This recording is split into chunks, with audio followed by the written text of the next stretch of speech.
তেখেতৰ বৰ্তমান পিতৃ বিয়োগ হৈছে যদিও আজি তেখেতৰ পিতৃ বিয়োগৰ প্ৰায় আজি চতুৰ্থ দিৱস। তেখেতে তথাপিতো ৰাইজৰ কাৰণে বাপজন তেখেতৰ পিতৃ আজি বিয়োগ হোৱা 4 দিন হৈছে। এখেত তিনিকুৰীয়া হয়, এখেতে বানাক্ৰান্তসকলৰ কাৰণে মানে পইচা এহেজাৰ আগবঢ়াইছে। হয়, কৃষ্ণ কৃষ্ণ।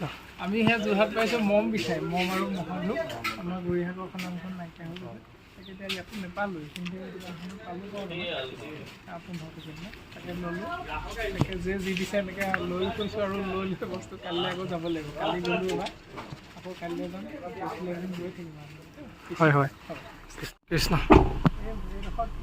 এইডোখৰ আমাৰ হোলোঙাপাৰ গোহাঁইগাঁও কিবা চাৰিআলি বুলি কয়। সেইডোখৰতে আপোনাক লগ পাই ভালেই লাগিলে। আজি বহুত দিনৰ মূৰত আগতে পাইছোঁ বাৰু, বহুত দিনৰ মূৰত দেখা পালোঁ। বান সাহাৰ্যৰ কাৰণে আপুনি লাগি আছে। আমিও যিমান পাৰোঁ সহায় কৰি আছোঁ আৰু ৰাইজক, এই ঠাণ্ডা পানীৰ পৰা আদি কৰি কাপোৰ কানিৰ পৰা আদি কৰি। আৰু ভাবিছোঁ পাৰিলে ভৱিষ্যতে মেডিকেল অলপ হেল্প কৰিম বুলি মনতে ভাবি আছোঁ। আজি আমাৰ গাঁৱৰ পৰা 4খন AC গৈছে, হেৰিয়ালৈ গৈছে নাজিয়া চাইডলৈ গৈছে। ধন্যবাদ। কৃষ্ণ কৃষ্ণ। যে শিৱসাগৰ হওক আমাৰ যোৰহাটৰ কিছু অঞ্চল বা চৰাইদেউ অঞ্চলত মানে বহুত বানপানী হৈছে। সেইবাবে মানে আমি কোনো দল সংগঠন নহয়, ঢেকীয়াখোৱা গাঁৱৰ মানে সকলো যুৱক যুৱতী আৰু আমি বন্ধুসকল আৰু আমাৰ গাঁৱৰ বোৱাৰী জীয়ৰী সকলো মিলি পেলাই মানে আমি কাইলৈ বানাক্ৰান্ত লোকসকলক মানে এষাৰ মাত দিবলৈ যাম বুলি ভাবিছোঁ। শিৱসাগৰ জিলাৰ কোন জেগালৈ যাওঁ এতিয়ালৈকে ঠিক হোৱা নাই। ঢেকীয়াখোৱা গাঁওখনত আমি যাম আৰু মানে আমাৰ লগত কোনো ধৰণৰ দল সংগঠন বুলি নহয় আৰু আমি নিজৰ ফালৰ পৰা পাৰিছোঁ আমি গাঁৱৰ পৰা মানে সেইখিনি সহায় কৰিম বুলি আগবাঢ়িছোঁ। হয় হয়।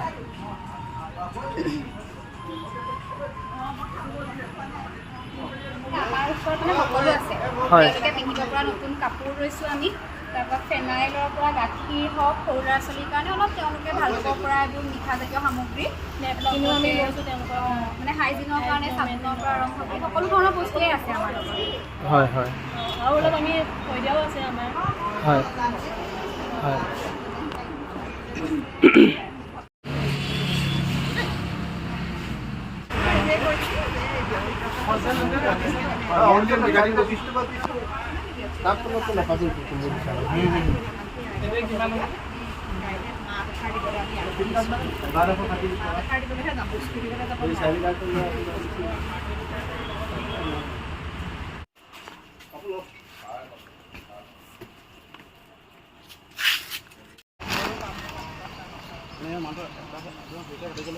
আগৰ পৰা পাতিবলৈ ভাল হ'ব, পাৰিব পাৰিম নহয়।